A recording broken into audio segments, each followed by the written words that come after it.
Muy buenos días, vamos a empezar la sesión de endocrino. Ya saben, en cualquier momento preguntan, interrumpen. Mujer de 31 años cursa con amenorrea hace 3 meses, pérdida de 7 kilos de peso a pesar que su apetito es normal, intolerancia leve al calor, sudoración excesiva, su tolerancia al ejercicio ha disminuido progresivamente.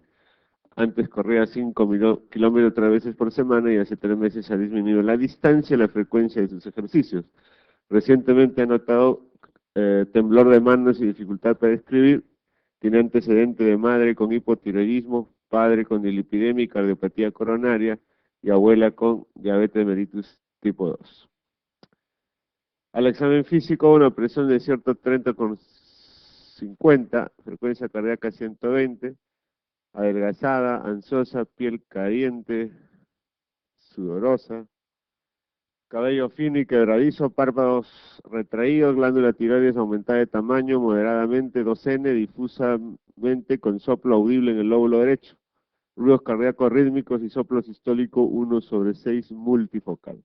Temblor de manos, reflejos osteotendinosos incrementados simétricamente y leve debilidad muscular proximal en extremidades. ¿Cuál es el diagnóstico más apropiado del caso? Entonces miren, como verán aquí, los síntomas y signos son claros de un hipertiroidismo. Acá casi nos describen todo el cuadro clínico de un hiper, baja de peso, temblor de manos, piel caliente, cabello fino, ¿no? Hay bocio, hay un bocio difuso, ¿no? Eso hay que rescatar de acá.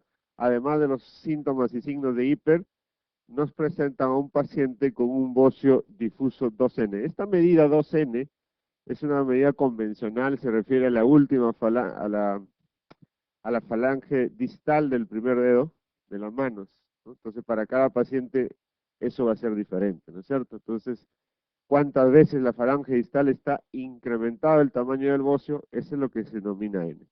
1, 2, 3, 4N. Entonces, se considera un bocio grande a partir de 3N, y es un bocio visible a simple vista, ustedes lo van a ver a distancia, el bocio, y eso es indicación ya de tratamiento con radioiodo, por ejemplo. No podríamos dar un tratamiento con medicamentos vía oral, ¿no? Tratamiento oral, sino ya tendría que ser con radioiodo. Muy bien, entonces un bocio difuso y no doloroso. Esa es otra característica, no duele este bocio. Eso es importante, ¿no? Porque cuando tenemos bocio doloroso hay que plantear la posibilidad de una enfermedad como es la tiroiditis, ¿no? Ya sea subaguda o aguda. Las tiroiditis son las únicas que duelen. Entonces, si esta no duele, ¿no? Probablemente hay que pensar en qué otra, en, en un Graves báseo, ¿no? Que es el 80% de las causas de hipertiroidismo. Ojo, y su característica es un bocio no doloroso, bocio difuso. El bocio también puede ser nodular o difuso, es otra clasificación del bocio, ¿no? Cuando es nodular, generalmente estamos hablando, pueden ser tiroiditis benignas como la enfermedad de Hashimoto o cáncer de tiroides. Cuando es difuso, lo más probable es un trastorno benigno y ahí viene el diagnóstico de enfermedad de Graves-Bassett. En el embarazo también puede haber hipertiroidismo y hipertiroidismo del embarazo, pero acá nos dicen, pues, dice amenorrea hace 3 meses con pérdida de peso, ¿no? Y el hiper por sí también nos puede dar trastornos menstruales, como es amenorrea, ¿no? Pero no hay una prueba de embarazo, ¿no? ¿Podrá ser embarazo o no? Ahora, en el embarazo hay hipertiroidismo, pero no hay bocio. Eso es importante, ¿no? Ahora hay otro antecedente acá, tiene antecedente madre con hipotiroidismo, ¿no? Y la causa más frecuente de hipotiroidismo es la enfermedad autoinmune conocida como la tiroiditis Hashimoto. Y tiene, pues, tendencia a la herencia, ¿no? Pacientes que han tenido familiares con tiroiditis Hashimoto, enfermedad de Graves-Bassett, lo más probable, tienen un 30% que su descendencia también tengan la misma enfermedad, ¿no? Tiroides no puede ser la tiroides de Kervain, es la tiroides subaguda, ¿no? Es un bocio difuso también, pero doloroso, ¿no? El bocio no puede ser, este es un multinodular, acá ya esto se descarta porque este es un bocio difuso, no es nodular. Tiroiditis silente. Las tiroiditis silente son unas tiroiditis también eh, dentro del grupo de las tiroiditis subaguda, pero la característica que no duele, por eso el nombre es silente. Se presenta en el tercer trimestre de gestación, ¿no? En el último trimestre. Enfermedad de Graves váseo, ¿no? Sería lo más probable, ¿no? ¿Cómo confirmaríamos el diagnóstico? Tendríamos que pedirle marcadores inmunológicos para Graves váseo, ¿no? Los anticuerpos antitiroideos, antimicrosomal y antitiroglobulina, ¿no? Entonces lo más probable es que estamos frente a un Graves váseo. Miren, este esquema va a ser común para todo el eje endocrinológico, hipotálamo, hipófisis, glándula adrenal. Siempre hay un sistema de regulación estimulatoria positiva del hipotálamo sobre la hipófisis y de la hipófisis sobre la glándula periférica. Cuando aumenta la hormona periférica, entonces viene una retroalimentación inhibitoria o negativa sobre el hipotálamo y sobre la hormona hipofisaria. Entonces va a descender la hormona hipofisaria, la hormona hipotalámica. Esto se va a cumplir para todos los ejes dentro del área endocrinológica. Esta es una prueba, la captación de yodo radiactivo importante para diferenciar todas las causas de hipertiroidismo. Cuando hablamos de hipertiroidismo, casi el 100% de las causas son primarias, ¿no? El problema está en la glándula tiroides. Entonces, raro que sea un problema a nivel de la hipófisis, es un hipertiroidismo secundario, tendría que ser un tumor, ¿no? Productor exclusivamente de TSH. Y eso es sumamente raro. Entonces, cuando esté frente a hiper, sin lugar a duda, eso es un problema primario. A diferencia del hipotiroidismo, ahí sí hay 5 a 10% de probabilidad que el problema sea a nivel hipoficiario. Pero en hiper no, ¿no? En hiper, básicamente, el problema es primario. Entonces, esta prueba, la gammagrafía con captación de yodo radiactivo, nos permite diferenciar las diferentes causas de hiperprimario.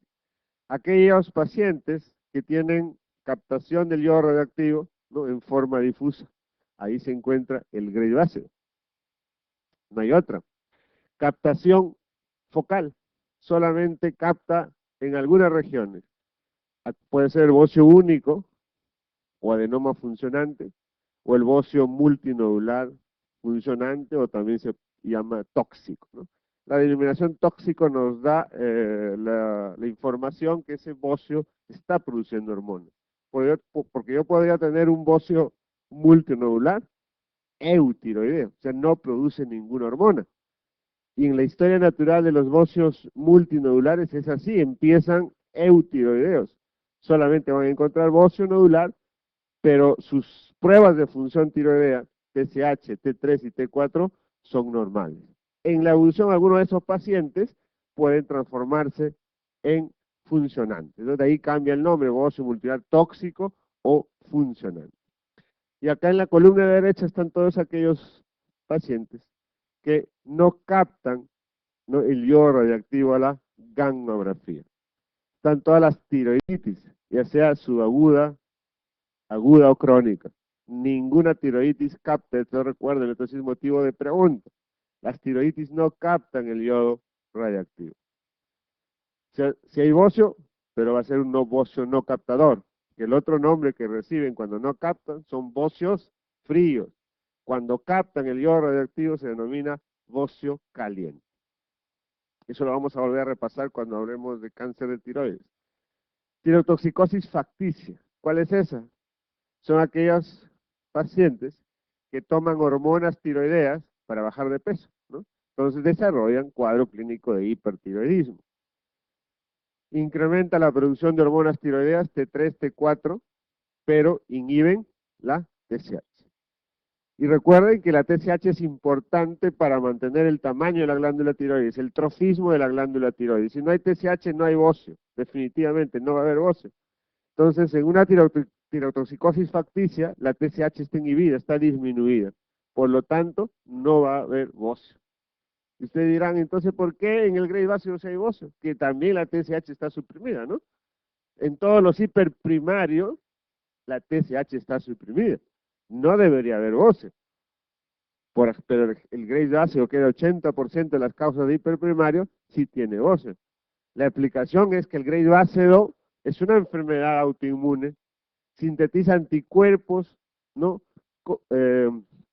Similares a la TSH que se unen a los receptores celulares y actúan como si fueran TSH, pero no es TSH, la TSH está inhibida. Entonces hace crecer a la glándula ese anticuerpo. Si no hubiera ese anticuerpo, el Graves básico sería pues un paciente sin bocio, ¿no? Todos los hiperprimarios, entonces no debería haber bocio, a excepción del Graves básico, a excepción de estos nódulos que ya son autónomos, ¿no? Muchos de estos pacientes pueden pasar a ser cáncer de tiroides, ¿no?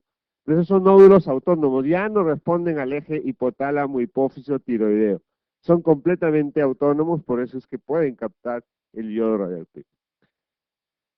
El estroma ovárico es producción ectópica de hormonas tiroideas T3, T4, y lo mismo pasa, la TSH se suprime, no puede captar el yodo radioactivo. Yodo exógeno. Esto pasa en pacientes que están tomando amiodarona. La amiodarona tiene alto contenido de yodo. El 30% de la molécula tiene yodo. Entonces hay gran sobrecarga de yodo. Y cuando hay una gran sobrecarga de yodo, la primera parte de la respuesta del organismo va a ser incrementar la producción de hormonas tiroideas. Y lo mismo, suprime la TSH y no hay captación de yodo radioactivo. Una mujer de 43 años acude a consulta por un cuadro de fiebre, nerviosismo y dolor cervical anterior. La glándula tiroides estaba agrandada y su palpación era dolorosa. La exploración funcional de la tiroides mostró una TSH inhibida, una T4 elevada. Señale la respuesta correcta. ¿Qué dicen? Este perfil a qué corresponde. T4 alta, T3 probablemente, y la TSH baja. T3, T4 alta, TSH baja. Es un hipertiroidismo primario, hiperprimario. Entonces, con este perfil hormonal, decimos que este es un hiperprimario, viene con síntomas de hiper, como son nerviosismo, ¿no? Y además se agrega acá fiebre y dolor cervical anterior, ¿no? Entonces, ya el examen nos dice que es una glándula tiroides agrandada, no nos dicen que hay nódulos, probablemente sea difusa y su palpación es dolorosa. Este es un bocio doloroso. Si hay bocio doloroso con síntomas de hiper y se comprueba con un perfil hormonal que este es un hiperprimario, entonces lo más probable, cuando hay dolor, hay que pensar que este es una tiroiditis, aguda o subaguda. Los dos tienen casi la misma forma de presentación. Ah, ¿cuál es la diferencia? La diferencia, que es la tiroiditis aguda, ¿no? No produce disfunción tiroidea. Son pacientes eutiroideos. O sea, no tendría que venir por hiper, ¿no?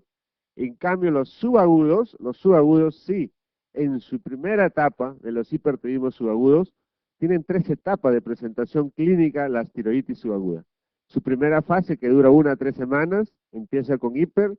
Luego viene la fase de hipotiroidismo, que también más o menos es 2 a 3 semanas, y finalmente los pacientes quedan eutiroideos. La mayor parte de pacientes no quedan eutiroideos. Un pequeño porcentaje pueden quedar con hipotiroidismo y esos irse a hipotiroidismo crónico. Entonces, la gran diferencia de una tiroiditis aguda y subaguda es si compromete o no la función tiroidea. La subaguda sí hace hipertiroidismo, en cambio los agudos son eutiroideos. Entonces este paciente está con signos claros de hipertiroidismo, también hay disfunción como lo demuestra el perfil hormonal, definitivamente entonces hay disfunción tiroidea, esto tendría que ser una tiroiditis subaguda, no puede ser aguda, ¿no? Entonces, con ese diagnóstico vamos a responder. El cuadro sugiere una tiroiditis de Hashimoto. La tiroiditis de Hashimoto, primero, que es crónica. Uno, ¿no? Una tiroiditis crónica. No duele, pues. Esta es una tiroiditis crónica no dolorosa, ¿ok? El cuadro clínico que produce no es hiper, sino hipotiroidismo. Recuerden, la tiroiditis de Hashimoto, tiroiditis crónica, produce hipotiroidismo. Falso. Bueno, la segunda parte sí, pues, ¿no? Que se confirma con la presencia de antiroides. ¿Ok? Hay tres enfermedades que cursan con anticuerpos antitiroideos positivos. Los tres son enfermedades autoinmunes. La primera que acabamos de ver, el Graves Basedow. La segunda es la tiroiditis de Hashimoto. Tiene los mismos marcadores inmunológicos, ojo. Y la tercera es la tiroiditis silente o tiroiditis del embarazo, o también llamada tiroiditis linfocitaria. Esa es otra patología que cursa con anticuerpos antitiroideos positivos. Son las tres únicas, ¿eh? Dentro del capítulo de tiroides. Los síntomas relacionados con la situación de hipertiroidismo mejoran con los fármacos beta bloqueantes. Los beta bloqueadores se utilizan para mejorar los síntomas de irritabilidad, taquicardia, nerviosismo, sudoración. Va a mejorar los síntomas de hipo. En esta entidad no está indicada generalmente el uso de antitiroideos, ¿no? Eso es verdadero. No usamos antitiroideos porque en la tiroiditis subaguda no, tiene tres fases y cada una de esas fases es transitoria y la fase de hiper es transitoria, podría durar 1 a 3 semanas, por lo cual no requiere tratamiento antitiroideo, solamente betabloqueantes y si duele hay que manejar el dolor con AINES o corticoides. La tiroiditis de Kervain conduce indefectiblemente a un estado de hipotiroidismo crónico. Falso, pues, ¿no? Porque hemos dicho la tiroiditis de Kervain es otro nombre que recibe la tiroiditis subaguda, o tiroiditis granulomatosa también se llama, ¿no? Cursa en las tres fases, la mayor parte va a quedar eutiroideo, solo algunos hipotiroideos. Entonces no es que todos los que vayan a terminar con hipotiroidismo, ¿no? Eso es falso. La tiroiditis subaguda se caracteriza por un aumento homogéneo de la captación de yodo radioactivo. Las tiroiditis no captan el yodo radioactivo, son bóceos fríos, eso es falso. La tiroiditis subaguda es la única forma de tiroiditis que es más frecuente en varones. Y otro dato que les doy, en endocrino todas las patologías endocrinológicas es más frecuente en la mujer, ¿eh? En toda la patología tiroidea, sea hipo, sea hipertiroidismo, sea cáncer de tiroides, no, más compromete a la mujer. Entonces la respuesta sería la B, ¿no? Miren, entonces esta es la clasificación de la tiroiditis aguda, subaguda y crónica. La crónica, cuadro clínico, hipotiroidismo. La subaguda cursa con las tres fases. Puede darse en la primera fase cuadro clínico de hiper, luego pasa a hipotiroidismo y finalmente queda en eutiroidismo. Algunos de los pacientes pueden quedar en hipotiroidismo, pero es raro, infrecuente. Y los agudos son eutiroideos, no producen disfunción tiroidea, la prueba de función tiroidea son normales. Pero el cuadro clínico se parece, son bóceos difusos dolorosos, los dos duelen, producen fiebre. En el hemograma puede haber leucocitosis con deviación izquierda. La velocidad de sedimentación lobular puede estar incrementada, ¿no? Ambos cursan con signos inflamatorios a nivel de la tiroides, ¿no? Va a haber aumento de temperatura local, eritema, calor, dolor, por supuesto. Entonces, se parece mucho.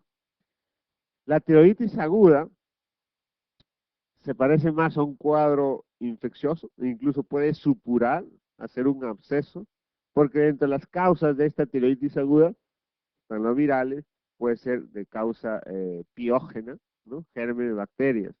Entonces, incluso pueden llegar entonces a supurar. Pero recuerden que son eutiroideos, ¿no? El subagudo, las mismas manifestaciones, pero hay dos variantes. El doloroso, ¿no? Este es el que nos confunde con la tiroiditis aguda. Estos son los tres nombres que reciben: viral, granulomatosa y Kervain, y la silente. La silente, de postpartum, ¿no? autoinmune y linfocitaria. Entonces se presenta en el puerperio. ¿Ok? Es una enfermedad autoinmune, por lo tanto los anticuerpos antitiroideos acá también serán positivos. El tratamiento de la tiroiditis subaguda simplemente es manejo del dolor con AINES o corticoides o ambos, pero no antitiroideos por ser el estado de hipertransitorio. Duración 1 a 3 semanas y cede espontáneamente. El silente no duele, así que no necesito AINES, no necesito corticoides, solamente beta bloqueadores, ¿no? Los beta bloqueadores tanto para el doloroso como para el silente, con indicación para controlar los síntomas de hipertiroidismo. Y finalmente, la tiroiditis crónica, hay dos variantes, la tiroiditis de Hashimoto, que es la más frecuente, y la de Riedel. Acá la diferencia es muy parecida entre aguda y subaguda, ¿no? La Hashimoto produce hipotiroidismo. La tiroiditis de Riedel, pruebas de función tiroidea normal, son pacientes eutiroideos. A la biopsia se parecen mucho, hay gran infiltración leucocitaria, inflamación al nivel de la tiroides, ¿no? Pero la diferencia es la prueba de función tiroidea, que son normales en las tiroiditis de Riedel y producen hipotiroidismo en la tiroiditis de Hashimoto. ¿Está claro? ¿Está acá? Avanzamos.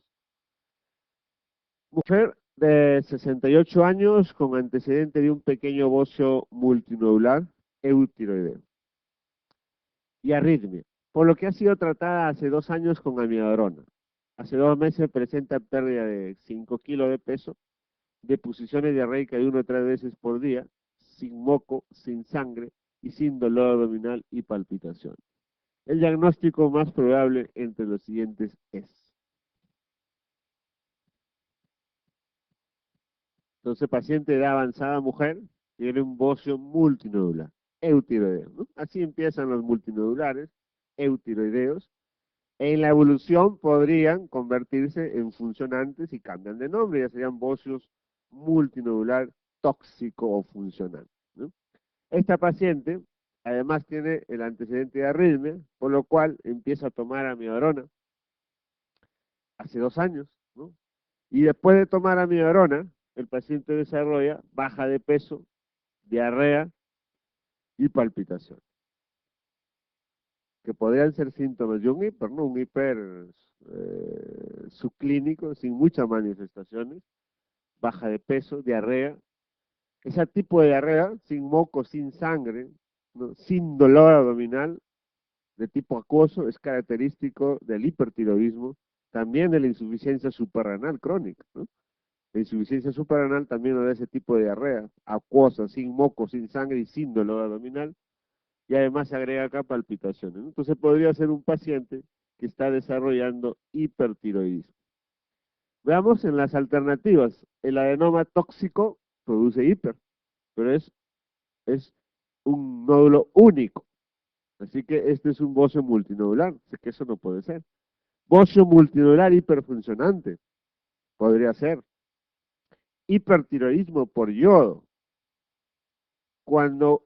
Y eso lo vimos en la segunda lámina, cuando un paciente empezaba a tomar, ¿no? Hormonas tiroideas, ¿no? O en este caso, sería la tirotoxicosis facticia, pero en este caso consumen yodo, también sintetizan altas cantidades de hormonas tiroideas y pueden desarrollar hipertiroidismo, ¿no? Entonces podría ser también un hiper por yodo, porque está tomando amiodarona y la amiodarona tiene alto contenido de yodo. Tiroiditis de Kervain, no hay dolor, generalmente una tiroiditis, un bocio difuso, no es nodular, la anulamos. Graves Basedow, bocio difuso, no nodular, la anulamos. Entonces, o es la B o es la C. Si esto fuera la B, un bocio multinodular funcionante, estaríamos asumiendo que el paciente empezó como un bocio multinodular que en el transcurso se convirtió en un funcional. Ese pensamiento es lógico, adecuado, podría ser. Pero hay otro, ¿no? Acá nos dan un antecedente que tiene problemas cardíacos, problemas de arritmia y el paciente está tomando amiodarona hace 2 años, ¿no? Y después de esos 2 años, ¿no? porque este bocio no nos dice, pero ya debe tener más tiempo, ¿no? Más tiempo ese bocio multinuclear. Y después de tomar amiodarona, el paciente desarrolla síntomas de hipo. Entonces, ¿cuál es lo más probable asumir? Que simplemente sea la transformación de su enfermedad, que se ha convertido de eutiroideo a un funcionante hipertiroideo, o es que se ha convertido en hipertiroidismo por la ingesta de yodo, por la ingesta de amiodarona. Lo más probable es el hipertiroidismo por yodo.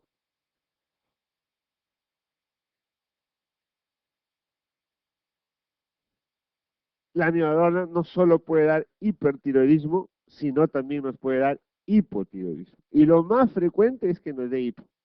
10% de los pacientes que toman amiodarona desarrollan hiper. En cambio, hipotiroidismo solamente desarrollan el 3%. O sea, nos puede dar cualquiera de las dos. Miren, hipo o hiper, es más frecuente el hipo. ¿Quiénes van a hacer hipo? No cualquiera, no cualquier paciente que está tomando amiodarona tampoco, ¿no? Los que toman amiodarona y no tienen ninguna patología de fondo tiroidea no van a desarrollar hipo ni hiper. Los que desarrollan hiper o hipo son aquellos pacientes que tienen patología de fondo tiroidea. Por ejemplo, los pacientes con tiroiditis de Hashimoto que empiezan a tomar amiodarona, estos son la población en riesgo de desarrollar un hipertiroidismo.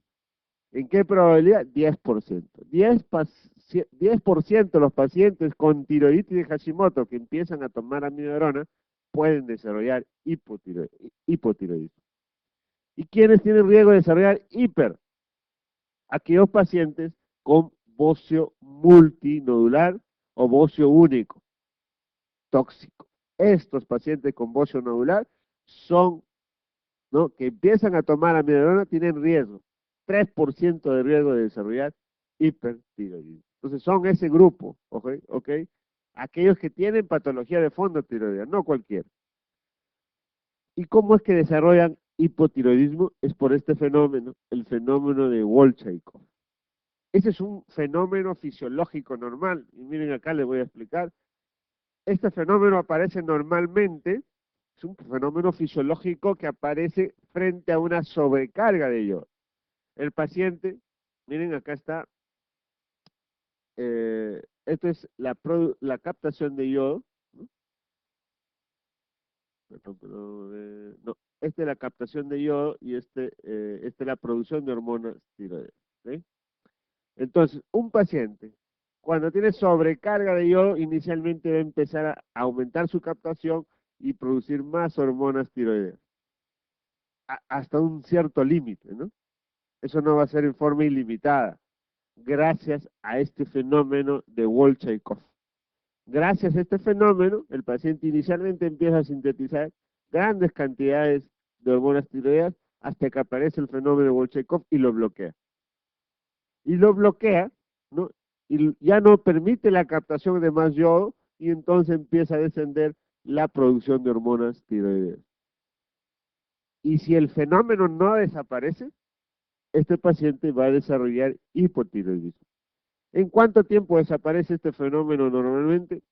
1 a 3 meses, ¿no? Si el paciente en 3 meses no desaparece el fenómeno de Wolchaikov, definitivamente ese paciente va a hipotiroidismo, ¿no? De repente, pues el paciente tomó un tiempo nomás amiodarona, ¿no? Un mes, por decir, ¿no? Suprimió, no hay captación, pero después ya no sigue tomando, ¿no? Desaparece el fenómeno de Wolchaikov y el paciente es eutiroideo. Pero si el paciente sigue tomando amiodarona por mucho tiempo, porque esa es su indicación, ese paciente no va a salir, no va a salir del Wolchaikov y va a desarrollar hipotiroidismo, ¿no? Y no sale porque justamente tiene esta enfermedad, tiene una tiroiditis autoinmune, una tiroiditis tiroiditis de Hashimoto, ¿no? Esos pacientes no salen, no escapan de este fenómeno fisiológico normal. Otro ejemplo es los pacientes con crisis tirotóxica, ¿no? Y uno de los tratamientos de la crisis tirotóxica es Lugol. El Lugol también tiene altos contenidos de yodo. ¿Cuál es el objetivo? El objetivo es desencadenar el Wolchaikov. que aparezca el Bolshakov y se bloquee la captación de yodo. Ya no se producen más hormonas tiroideas, ¿no? Ese es el efecto que uno utiliza para las crisis tirotóxicas. Pero igual, como lo voy a dar una sola dosis de Lugol, una sola vez, después el paciente escapa al fenómeno de Bolshakov y sigue la producción ¿no? de hormonas normales. ¿Okay?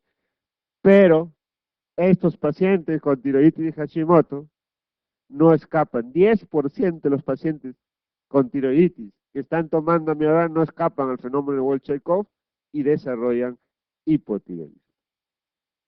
¿Y cómo es que desarrollan hiper? Y viene acá el efecto contrario. Sobrecarga de yodo, aumenta la captación de yodo y empieza a producir hormonas tiroideas. No aparece el Bolshakov, no aparece el Bolshakov. En realidad, entonces, el fenómeno de yo base 2 es ausencia del efecto Bolshakov. No aparece el Bolshakov y el paciente sigue sintetizando indefinidamente hormonas tiroideas hasta desarrollar hipertiroidismo. Eso es el fenómeno del yo base 2, ¿no? Ausencia, ¿no? Ausencia del efecto de Bolshakov. No aparece el Bolshakov, por lo tanto no hay quien detenga la captación de yodo y desarrolla hiper. ¿Quiénes van a desarrollar este fenómeno de yodo ácido? Aquellos pacientes con, ¿no? Bocio multinodular tóxico o adenoma tóxico. 3% de estos pacientes desarrollan este efecto y van a desarrollar hipertiroidismo. Es la principal hipótesis que se maneja. La otra hipótesis es que el efecto de la amiodarona, el efecto tóxico de la amiodarona sobre la tiroides produce destrucción de la tiroides y esa destrucción libera hormonas tiroideas y eso desarrolla hipertiroidismo. Pero el más aceptado es el fenómeno de yo base.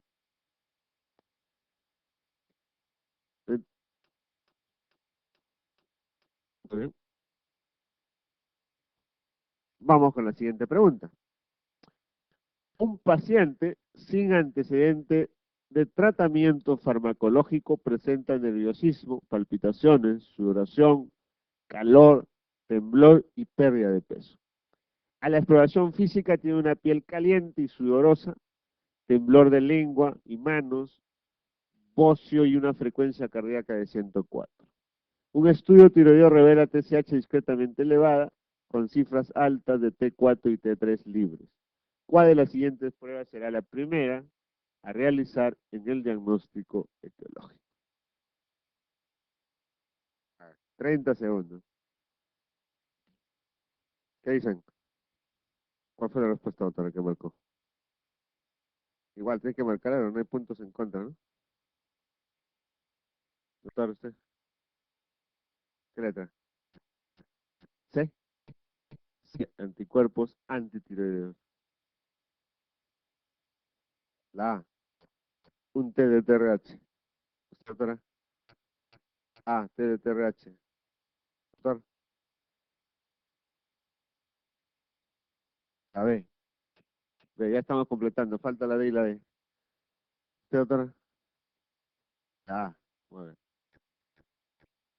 Miren ese perfil hormonal. TSH alta, T3, T4 también alta. No es un hiperprimario, ¿no? En el hiperprimario tengo T3, T4 altas, TSH baja. Entonces, ¿qué cosa es? Un hipertiroidismo secundario. Ese perfil hormonal sería compatible con un hipertiroidismo secundario, TSH, T3 alto. Hay síntomas de hiper, sí, ¿no? Nerviosismo, palpitaciones, sudoración, calor, temblor, pérdida de peso. Hay un bocio, el paciente se comprueba, está con taquicardia más de 100 o 104. Entonces, hay síntomas de hiper, ¿no? Con un perfil así. Pero, con este perfil, si digo es un hipersecundario, estaría asumiendo que es un tumor productor de TSH en la hipófisis, ¿no? Pero hay otra patología que me da el mismo perfil, la resistencia, o un trastorno mucho más raro todavía que el tumor, es la resistencia periférica a hormonas tiroideas. O sea, las células no responden a las hormonas tiroideas. Entonces, cada célula está informando como si estuviera hipotiroideo, ¿no? Por lo tanto, estimula la secreción de TSH a nivel hipoficiario y TRH a nivel hipotalámico. Aumenta más T3 más T4, pero la célula no puede responder, pues no tiene receptores para hormonas tiroideas, y este es un ciclo vicioso, ¿no? Cada vez más hormonas tiroideas, ¿no? Cada vez más TSH, ¿no? Porque las células, ¿no?, sensan como si no hubiera hormona TSH, ¿no? No responden a las hormonas tiroideas. Es la resistencia periférica a las hormonas tiroideas, un trastorno congénito, en la cual van a encontrar este mismo perfil, T3, T4 elevadas, porque no están respondiendo las células, y también la TSH elevada. Entonces la pregunta viene ahí, ¿no? Distinguir entre esas dos enfermedades. O este es un tumor hipoficiario productor de TSH, o es una resistencia periférica a las hormonas tiroideas. Entonces, para poder definir, ¿no?, los que marcaron C, anticuerpos antitiroideos, estaban pensando en un hiperprimario, ¿no es cierto? Porque ¿para qué pido anticuerpos antitiroideos? Si estoy frente a un hiper es para el Gray báseo, ¿no? No hay otro, para el Gray báseo. Podría ser para tiroiditis silente, pero no es el caso, una tiroiditis silente o postpartum no es el caso, porque es un bocio doloroso. Y la otra es la tiroiditis Hashimoto, que tampoco es el caso, porque tendría que ser hipotiroidismo. Entonces, uno pide anticuerpos antitiroideos pensando en el Graves báseo, pero este es un hiperprimario y el perfil hormonal no coincide con eso. ¿Qué más marcaron? La gamma B, también hubo que marcar una gamografía tiroidea. La gamografía tiroidea también lo pido cuando pienso patología primaria. Vimos en una lámina anterior en que yo pedía gamografía con captación de iodo radioactivo para diferenciar las diferentes causas de hiperprimaria. ¿Qué información me da la gamografía? Primera información, si el bocio es difuso nodular. Y segundo, si capta o no capta el yodo, o sea, si es un bocio frío o un bocio caliente. La ecografía también me da la información si es un nódulo difuso o un nódulo, un bocio difuso o un bocio nodular. Nada más. No me da más información. La ecografía generalmente también lo pido cuando pienso en patología primaria, sobre todo cuando el examen clínico hay veces, y eso sobre todo en las mujeres, en la región anterior del cuello, ¿no?, la grasa que se acumula ahí parece un bocio, ¿no? Habrán visto en algunas chicas, parece que tuvieran bocio, pero solamente es tejido celular subcutáneo.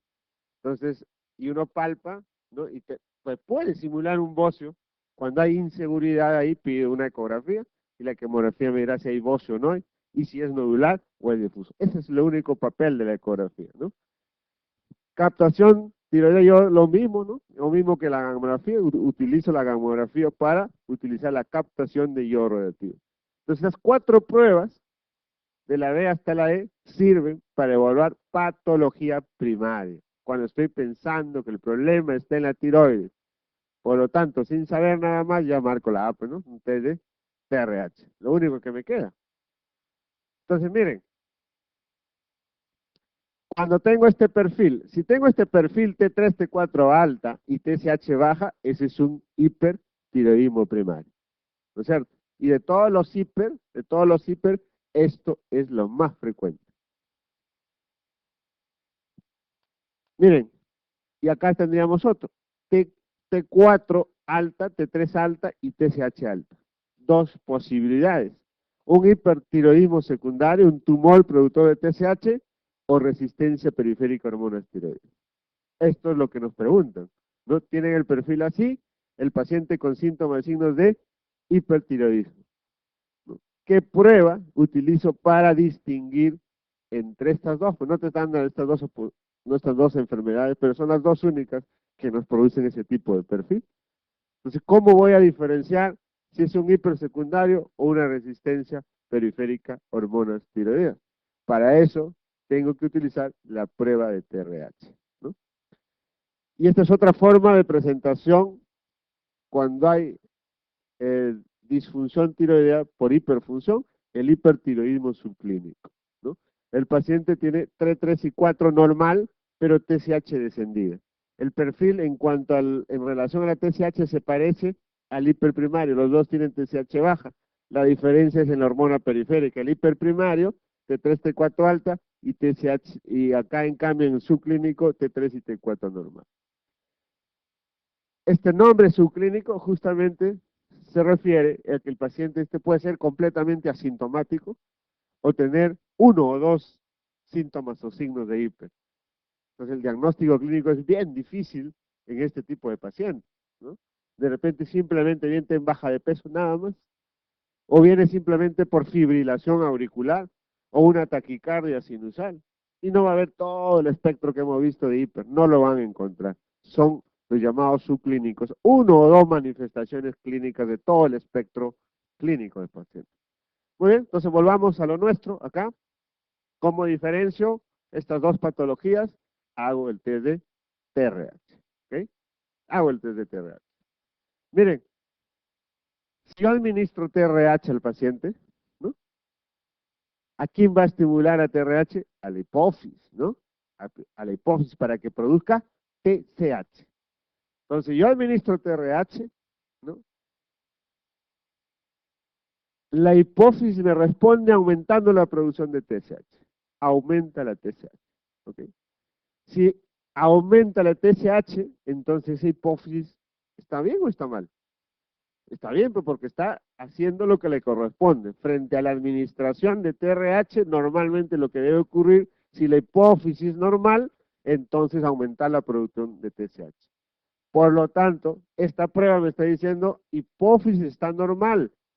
Por lo tanto, ese perfil que yo tengo, T3, T4 alto y TSH elevada, corresponde a una resistencia periférica a hormonas tiroideas.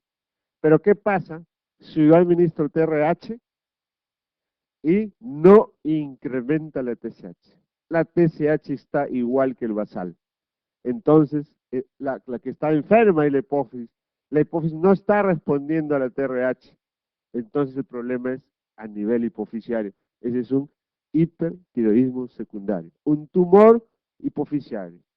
Todo tumor es autónomo, ya no responde al eje.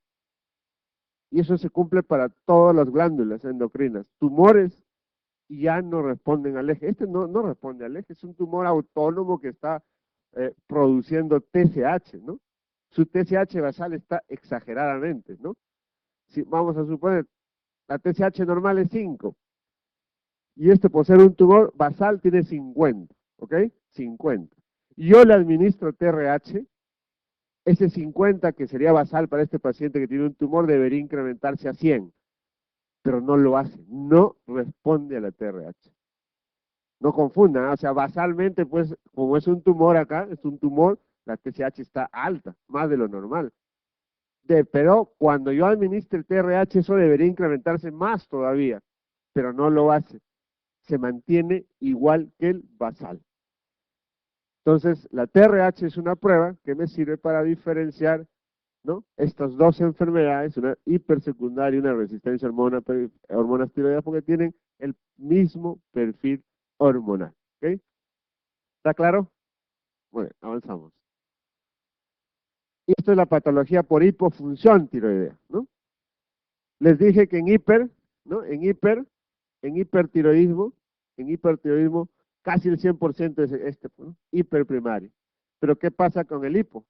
En el hipo ya no, el 90-95% será hipoprimario, sigue siendo lo más frecuente, pero ya hay posibilidad de un 5 a 10% que sea hipotiroidismo secundario, o sea, T3, T4 baja con TSH baja. Ese es el perfil hormonal de un hiposecundario, un hipoprimario, T3, T4 baja y TSH alta.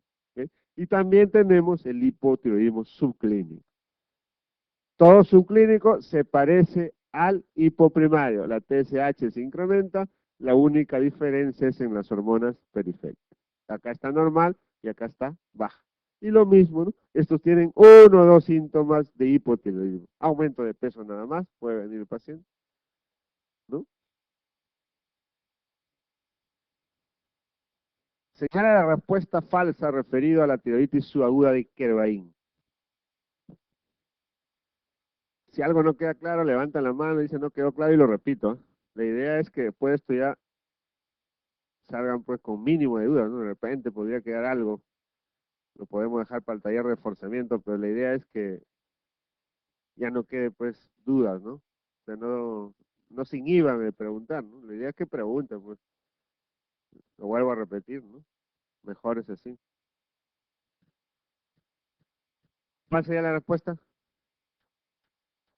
A ver, la tritis Kervain, lo mismo, tritis subaguda, granulomatosa, ¿no? O viral, ¿no? Los tres nombres que recibe esta enfermedad. Entonces, los AINES son un pilar del tratamiento, si pues hay que manejar el dolor con AINES, si no responden con AINES, puedes asociar, ¿no? Corticoides. Los beta bloqueadores son útiles si existe tirotoxicosis, verdadero. Los beta bloqueadores son sintomáticos, nada más. Corrigen los síntomas, nada más. Y se da beta bloqueadores mientras uno espera la acción, ¿no? No en la tiroides, voy a hablar del Grace base, por ejemplo, con hiper. Ellos van a recibir, ellos sí, antitiroideos y beta bloqueadores. ¿No? Yo le doy a un hiper con Grace base hormonas tiroideas, ¿no? El paciente va a seguir con síntomas probablemente 1 o 2 semanas, ¿no? Hasta que actúe la hormona tiroidea. Entonces, para calmar los síntomas inmediatamente necesito usar beta bloqueadores. Entonces, en un Grey báseo, por ejemplo, voy a usar beta bloqueadores más o menos un par de semanas, mientras va actuando la hormona tiroidea, retiro beta bloqueadores y me quedo las hormonas tiroideas por tiempo prolongado, ¿no? Y vamos a hablar más adelante, más o menos es un año de tratamiento, ¿ok? Entonces, simplemente sintomático. En este caso, los beta también son útiles si existe tirotoxicosis, actúan inmediatamente.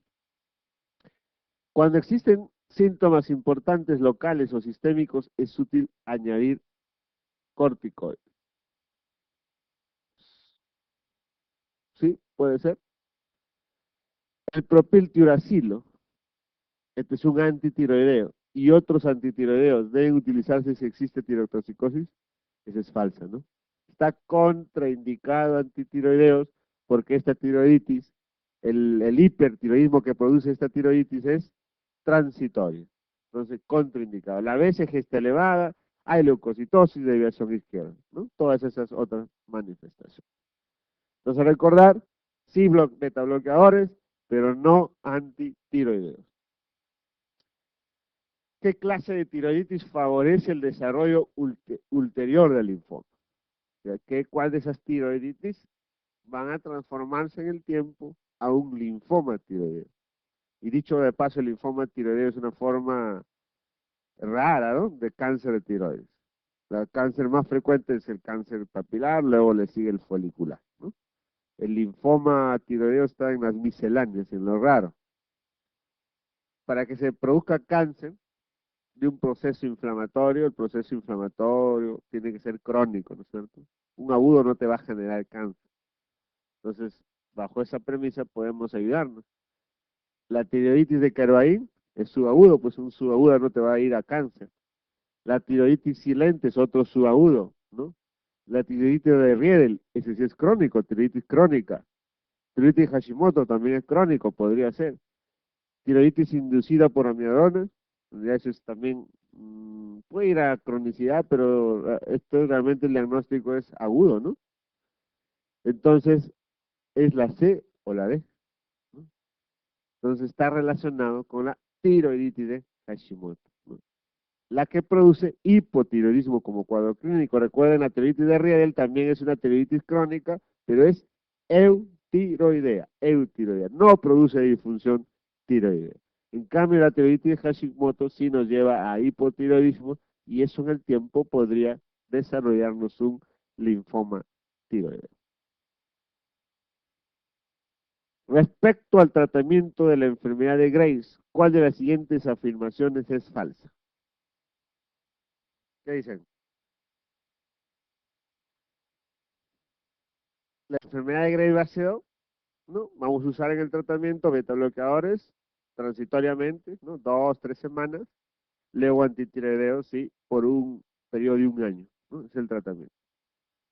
Pero para el grey vaso, así como puedo usar antitiroideos, también podría utilizar yodo radioactivo. Entonces, ¿cuándo decidir por yodo radioactivo y por antitiroideos? Si es un bocio pequeño, menos de 3N, 1N, 1.5N, 2N, ¿no? Menos de 3N, ¿no? Indicación puede ser antitiroideo. ¿Cuál es la otra indicación? Que el paciente que no tenga complicaciones cardiovasculares. ¿Cuáles son las complicaciones cardiovasculares a las cuales nos puede llevar un hiper por grade base 2? Fibrilación auricular, ¿no? Insuficiencia cardíaca. Entonces, si no hay insuficiencia cardíaca y no hay fibrilación, es un bocio menor 3N, pequeño, entonces la indicación es antitiroideos. ¿Sí? Porque el tratamiento es largo, un año. ¿Cuántos responde después de un año de tratamiento con antitiroideos? 50% de pacientes. 50-60%. O sea, hay un 50% de pacientes que al final del año no, no van a recidivar, van a seguir hipertiroideos. Entonces, imagínense ustedes si es un paciente con fibrilación e insuficiencia cardíaca, puede complicarse más. Es por eso que no, para ellos no está indicado. Si es un paciente con bocio grande, mayor de 3N, si es un paciente con complicaciones cardiovasculares, entonces la indicación ahí es yodo radioactivo. Pero si el paciente no tiene ninguna complicación, es un bocio pequeño, antitiroideo, un año. Al año reevalúan, ¿no? Si el paciente recidiva, incluso podría dar un ciclo más de un año. Pero si después de 2 años el paciente continúa con hiper, y ya, eso sí también ya es indicación de yodo radioactivo. ¿Cuál es más efectivo? Definitivamente el más efectivo es el yodo radioactivo, ¿no? Casi no hay falla. Más bien me voy a ir al otro extremo, ¿no? El 70-75% de pacientes que reciben yodo radioactivo van a desarrollar el efecto adverso, hipotiroidismo. Y entonces van a necesitar ya no tratamiento para el hiper, sino para el hipo con levotiroxina de por vida, pues. Porque lo que hace el yodo radioactivo es destruir los tirocitos, destruye la tiroides. Es por eso que no siempre es de elección el yodo radioactivo, porque voy a convertirlo al paciente casi seguro, ¿no? 75% de probabilidad que va a ir a hipo y va a necesitar de por vida hormonas tiroides. Pues el tratamiento del hipo ya es fácil, ¿no? Es muy estable, necesito una vez que consigo la dosis, esa dosis va a permanecer por mucho tiempo, ¿no? Es mucho más fácil de controlar que un hipertiroidismo. Eso es a tener en cuenta, ¿no? Entonces, un paciente joven, con bocio pequeño, sin complicaciones, antitiroideos, por un ciclo de 1 a 2 años. Muy bien, vamos a ver. Tras el tratamiento con metimazol, que es un antitiroideo, ¿puede producirse la remisión de la enfermedad? Puede, pues. Si me dice puede, un 50% puede remitir. El otro 50% va a recidivar. ¿Es correcto añadir tiroxina al tratamiento con antitiroideos para prevenir el hipo? También con antitiroideos tengo el riesgo de desarrollar hipo. Me puedo pasar de dosis y me puede desarrollar. Entonces, una estrategia de tratamiento, ¿no? Ya no se usa mucho, esto ya casi ya han caído en desuso. No sé, algunos años se usaba esto, ¿no? Además de darle antitiroideos, le empezaba bajas dosis de levotiroxina para evitar el hipotiroidismo secundario a los antitiroideos, ¿no? Esa es una estrategia de tratamiento.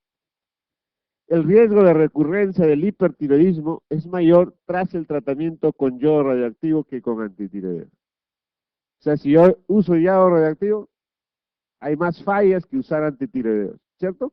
Falso, pues. Con antitiroideos tengo 50% de eficacia, 50% de falla. Con yodo radioactivo, 100% efectivo.